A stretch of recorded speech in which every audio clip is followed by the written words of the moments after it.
sortenero. So, i-flex ko lang po itong ating garden dito sa ating dito po sa So, gagawin po natin itong mga kahit papano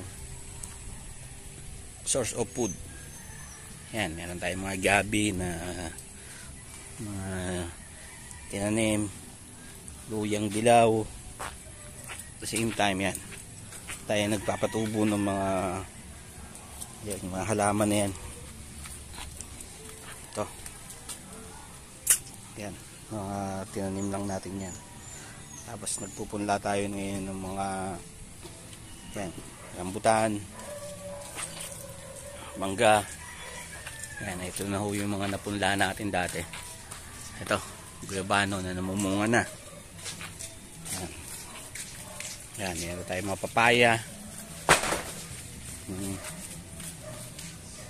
Yan.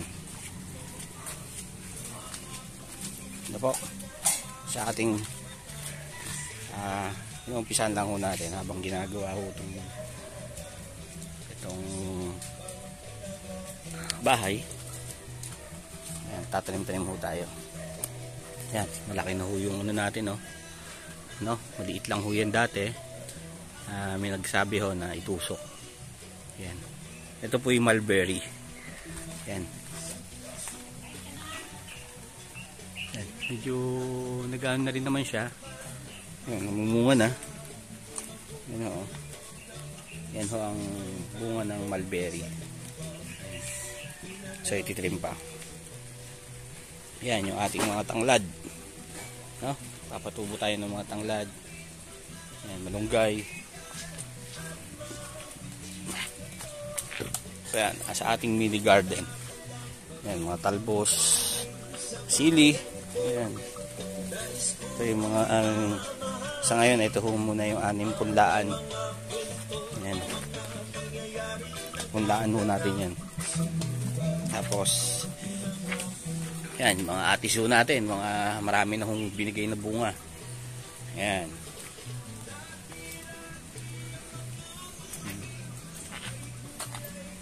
Yan ho muna yung pansamantala naming mga ginagamit na mga punlaan. Yan. Yan yung mga avocado ho natin, medyo malalaki na. Ito yung malalaking ito. Hindi nga lang ho siya grab. Lumaga sa normal lang ho siya na binuto. Yan, gaya ho niyan. No? Yan, meron ho tayong mga pinatutubo dito kahit pa paano habang nag-aantay tayo. Yan. At dadalhin ho natin ito sa ating mga farm. Oh, may mga ho tayo, pinatutubong mga rose. Ayan. Yan ho, marami ho tayo ditong baka ho sa naghahanap po ng mga gantong balimbing. Ayan. No? Pinapapatubo ho tayo dyan. Marami na ho tayong punla ngayon. So ito'y pwede na ho itong itanim sa inyong mga bakubakuran.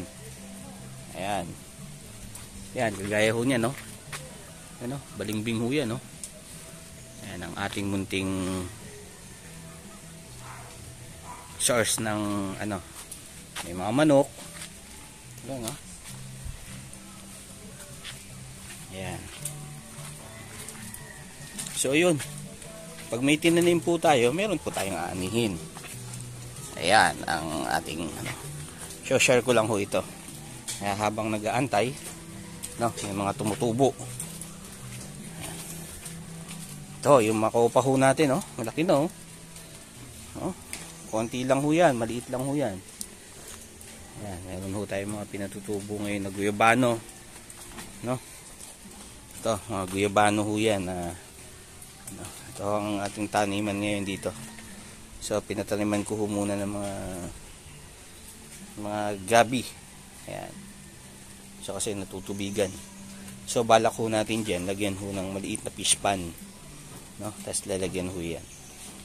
So sa ngayon ho, medyo hindi pa ho dahil Habang hindi pa ho nalalagyan, gagamitin po muna natin sa mga ano.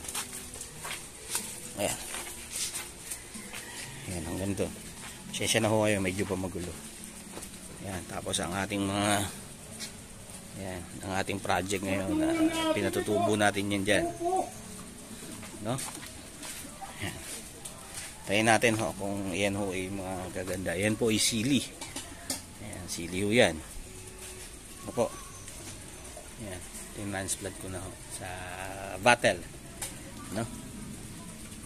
Ang kagandahan ho kasi meron ho tayong pader dito na pwede natin paglagyan ng ano kahit pa paano yan. So pupunuin ho natin yan. Ayan, yung kangkong, alokbati, ayan, talbos.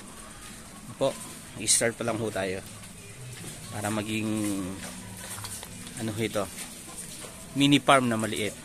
Ayan, yan sa mga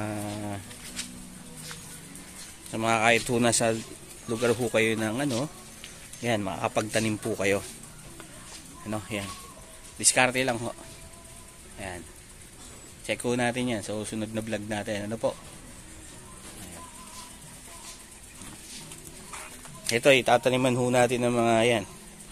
Yung mga gabi. No? Kasi wala pa po tayong medyo naghahanap pa po ako ng pwede pong ilagay dito para sa fish pan. Ano po? Yan ho. Nag-start pa lang ho ng ano natin. Ayan. Para kung sakali ho na wala nga, no, meron po tayong pinagkakabisihan po dito ng ating mga natin, project natin. Ayan. So yun, katatanim lang ho, buhay na ho. Nakakatuwa ho. Ayan. So next, check natin ho dito. Ayan ang ating place, no? Ang ating kahit pa paano pinagtataniman. Ayan, meron tayong mga saging na namumunga na rin. Ayan o. So, yan ho ang ating project ngayon. Ito. So pupunuin ho natin yan dyan. Kasi medyo mainit ho dyan. No? Check ho natin. So ayan lang pa ho pa muna. At magte-testing po tayo at papatong ho natin doon sa taas na yun. Habang hindi pa ho yung ginagamit. Ito po. Ayan. So thank you so much po. And God bless po. My name is Nestor Tonero. Watch my video and subscribe po, no? Huwag niyo pong kakalimutan mag-subscribe para lagi po kayong update sa ating mga binablog na ayan po. Muna. Yan, i-share ko lang ho, no? Na dyan pala ho, pwede po tayong tanim. Ayan. So yun, thanks so much ulit. God bless po. Please, subscribe po, no? Pa-click na lang din yung button para ho mapanood nyo po yung ating mga ano po, kahit pa paano matututunan nyo po siya. So, thank you so much po. God bless po ulit. Thank you.